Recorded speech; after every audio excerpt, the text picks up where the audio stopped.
చాలామందికి నేను యాక్టర్ అవ్వాలి, నేను యాక్టింగ్ చేయాలని చాలామందికి ఉంటుందండి. కానీ వాళ్ళకున్న బిగ్గెస్ట్ భయం ఆర్ డౌట్ ఏంటంటే, నాకు ఎక్స్పీరియన్స్ లేదు కదా, నేను యాక్టర్ని ఎలా అవ్వాలి, అసలు యాక్సెప్ట్ చేస్తారా, ఒకవేళ యాక్టర్ అవ్వాలంటే ఏమేం చేయాలి, ఇలా మీకు కూడా డౌట్స్ ఉంటే ఈ వీడియో మీకోసమే. హాయ్, నా పేరు Krishna Sai, actor, director and an acting coach. Welcome to FTIH cine class room. ఈరోజు టాపిక్ వచ్చేసి how to become an actor with zero experience. Acting ఎలా చేయాలి జీరో ఎక్స్పీరియన్స్తో అనేది ఈరోజు చూసుకుందాం. చాలా క్లియర్గా, చాలా నీట్గా, చాలా రియల్గా చెప్తాను, వినండి. ఇప్పుడున్న స్టార్ యాక్టర్స్ అందరూ పుట్టగానే యాక్టింగ్ నేర్చుకున్న యాక్టర్స్ అయిపోలేదండి. వాళ్ళు చిన్న చిన్న స్టెప్స్తో స్టార్ట్ చేసి ఈరోజు ఆ పొజిషన్కి వచ్చారు. ఆ స్టెప్స్ ఏంటో ఈరోజు మనం తెలుసుకుందాం. ఫస్ట్ స్టెప్ వచ్చేసి అబ్జర్వ్ పీపుల్. జనాలని, లైఫ్ని అబ్జర్వ్ చేయాలి. మన మార్కెట్లో కానీ, రోడ్ల మీద, బస్ స్టాండ్స్లో, రైల్వే స్టేషన్స్లో, ఆఫీస్లో, మన పక్కింట్లో జనాలు ఎలా ఉన్నారు అంటే ఒక్కొక్కరికి ఒక్కొక్క బాడీ లాంగ్వేజ్ కానీ, డిక్షన్ కానీ, వాళ్ళ పోస్చర్ కానీ, వాళ్ళ మాట్లాడే పద్ధతి కానీ డిఫరెంట్గా ఉంటుంది. అందరూ ఒకేలా ఉండరండి. సో వాళ్ళ ఐ ఎక్స్ప్రెషన్స్ ఎలా ఉన్నాయి, వాళ్ళు ఎలా నడుస్తున్నారు, ఎలా మాట్లాడుతున్నారు, ఎలా చూస్తున్నారు. కొంతమందికి డిఫెక్ట్స్ ఉంటాయి బాడీలో. వాళ్ళు ఒకవేళ మనకు ఆ డిఫెక్ట్స్ ఉన్న క్యారెక్టర్ వస్తే మనం ఎలా చేస్తాం, ఇవన్నీ అబ్జర్వ్ చేసి మన బ్రెయిన్లో స్టోర్ చేసుకోవాలి. ఇలా అబ్జర్వ్ చేస్తేనే మనం డైరెక్టర్ ఏదైనా ఒక కథ చెప్పినప్పుడు, ఏదైనా ఒక క్యారెక్టర్ చెప్పినప్పుడు ఆ క్యారెక్టర్ దేంతో సిమిలర్గా ఉందో, ఏ క్యారెక్టర్తో సిమిలర్గా ఉందో దాన్ని ఇక్కడ ఇంప్లిమెంట్ చేయాలి విత్ సమ్ ఇంప్రూవ్మెంట్స్. ఇలా చేస్తే కనుక మీరు ఫస్ట్ స్టెప్ ఒక యాక్టర్ అవ్వడానికి ఇది యూజ్ అవుతుంది. అండ్ నా పర్సనల్గా నేను చూసేది, I will observe silence in each and every one. ఇదేంటి సైలెన్స్ అంటున్నారు? సైలెన్స్ అంటే వాళ్ళు ఎలా నవ్వుతున్నారు. కొంతమంది అబద్ధాలు ఆడుతూ ఉంటారు. వాళ్ళు అబద్ధాలు ఆడుతూ వాళ్ళు ఫేస్ ఎలా ఉంటుంది, వాళ్ళు లోపల ఒకటి ఉండి బయటకు ఇంకోటి చెప్తున్నప్పుడు వాళ్ళ ఫేస్ ఎలా పెడుతున్నారు. You already know the truth. అది వాళ్ళు అబద్ధాలు ఆడుతున్నారు మీకు తెలుసు, కానీ వాళ్ళు ఎలా అబద్ధాలు ఆడుతున్నారు, వాళ్ళ ఫేస్ ఎలా పెడుతున్నారని అబ్జర్వ్ చేయాలి. కొంతమంది లోపల పెయిన్ పెట్టుకుని బయటకు మాత్రం నవ్వుతూ మాట్లాడుతూ ఉంటారు. ఒకవేళ అలాంటి సిచ్యువేషన్ మీకు సినిమాలో ఇస్తే డైరెక్టర్, మీరు ఎలా చేయాలనేది ఇక్కడ అబ్జర్వ్ చేస్తే కానీ ఇలాంటి మైన్యూట్ డీటెయిల్స్ అవన్నీ మూవీస్లో ఉపయోగపడతాయి. So observe. సెకండ్ స్టెప్ వచ్చేసి ప్రాక్టీస్ డైలీ. మనం వర్క్ చేస్తే కానీ ఎక్స్పీరియన్స్ రాదు.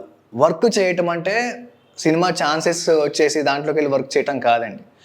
మీ ఇంట్లో మీ మిర్రర్ ముందు మీరు నుంచుని ప్రాక్టీస్ చేయాలి. మీరు ఎంత ప్రాక్టీస్ చేస్తే ఎవ్రీడే అంత గొప్ప యాక్టర్ అవుతారు. ఎక్స్ప్రెషన్ కానీ, ఫర్ ఎగ్జాంపుల్ ఈరోజు ఒక సీన్ అనుకోండి, నేను హ్యాపీగా ఉండాలి, వితౌట్ స్పీకింగ్ ఎ వర్డ్, ఒక్క మాట, ఒక డైలాగ్ కూడా లేకుండా మీరు హ్యాపీగా ఉన్నారని చెప్పి మీకు అనిపించాలి మిర్రర్లో చూసుకున్నప్పుడు. అది ప్రాక్టీస్ చేయండి. అలా రోజుకు ఒక ఛాలెంజ్ మీకు మీరే ఇచ్చుకోండి. మీకంటే బెటర్ జడ్జ్ ఇంకెవరు ఉండరు. మీరు ఒక సినిమాకి వెళ్ళి అది బాగుందా బాగాలేదని చెప్పి మీరే చెప్తారు కదా, పక్కన వాళ్ళు చెప్తుంటే ఇన్ఫ్లుయెన్స్ అవ్వరు. మీకు నచ్చితే సినిమా బాగుంది అంటారు, నచ్చకపోతే బాగాలేదంటారు. అలానే కదా సినిమాలు హిట్లు అయ్యేది. సో మనకంటే బెటర్ జడ్జెస్ ఇంకెవ్వరూ కాదు. ముందు మిమ్మల్ని మీరు జడ్జ్ చేసుకోండి, ప్రాక్టీస్ చేయండి, దెన్ మీరు ఆ టాలెంట్ని వేరే వాళ్ళకి చూపెట్టండి. సో ఇదొక వన్ ఆఫ్ ద స్టెప్ అనమాట. థర్డ్ స్టెప్ వచ్చేసి జాయిన్ ద క్లాసెస్. యాక్టింగ్ క్లాస్ని జాయిన్ అవ్వండి ఇప్పుడే.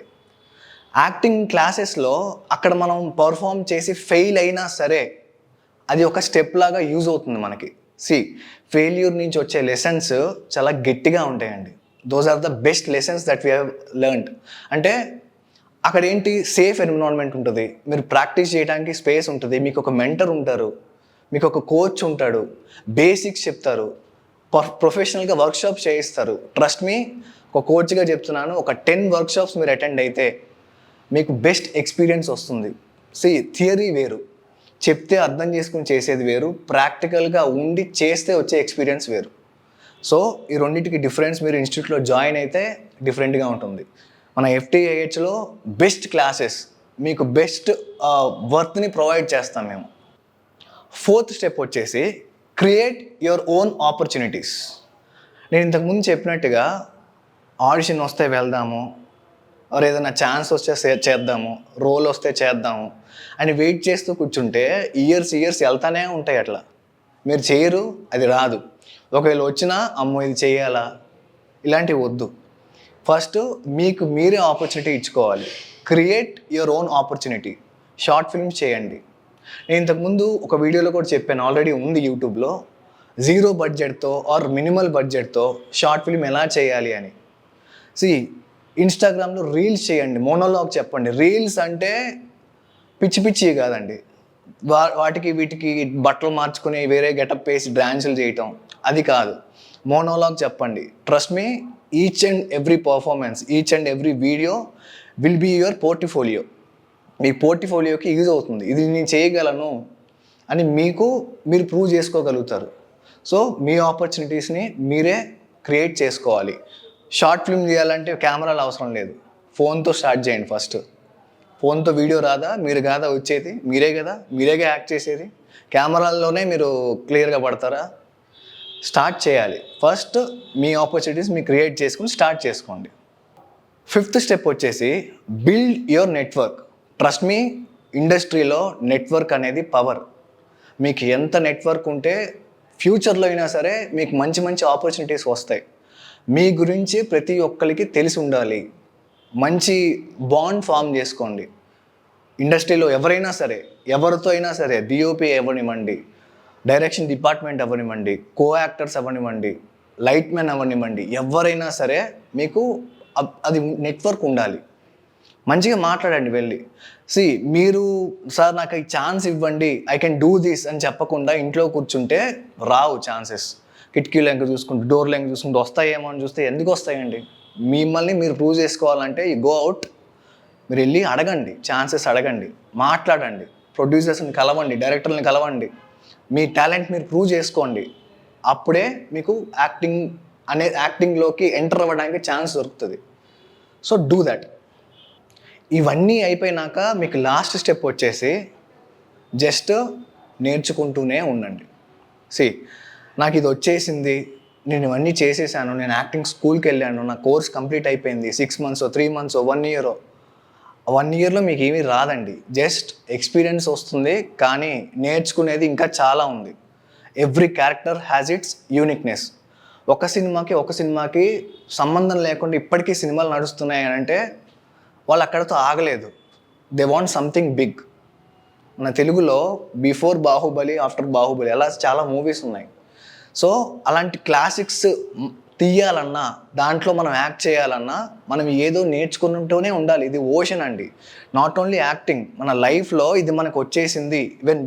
మాకు కోచింగ్ ఇచ్చే వాళ్ళకు కూడా మీకంటే కొంచెం ఎక్కువ తెలిసి ఉండొచ్చు, కానీ మొత్తం తెలిసేది ఎవరికీ ఉండదండి. అందరికీ ఇంకా నేర్చుకునేదే ఉంటుంది. Even biggest actors Kamal Haasan గారైనా, చిరంజీవి గారైనా, ఎవరైనా సరే ఒక క్యారెక్టర్ వచ్చినప్పుడు they will go home, practice well and come to sets. అది ఎవరైనా సరే ప్రాక్టీస్ చేయందే, ఇవన్నీ ఫాలో అవ్వందే will not get in to acting. నేర్చుకుంటూనే ఉండాలి. That is a continuous process, cyclic process అది, అంతే. సో ఇలాంటి డౌట్స్, నేను యాక్టర్ని అవ్వగలనా, చేయగలనా లేదా, ఇలాంటి డౌట్స్ ఎవరున్నా సరే, ఎస్ యూ క్యాన్. మీరు అనుకోండి, నేను చేయగలను, నేను యాక్టర్ అవ్వగలుగుతాను, స్టెప్స్ తీసుకోండి. Every step is important. So ఇలాంటి వీడియోస్, ఇలాంటి కంటెంట్, ఇలాంటి ఫిలిం రిలేటెడ్ కంటెంట్, ఇలాంటి టెక్నిక్స్ కావాలి అని అనుకుంటే ఇమీడియట్గా మా ఛానల్ని సబ్స్క్రైబ్ చేసుకోండి. పక్కనే బెల్ ఐకాన్ కనపడుతుంది, దాన్ని క్లిక్ చేసేయండి. Thank you.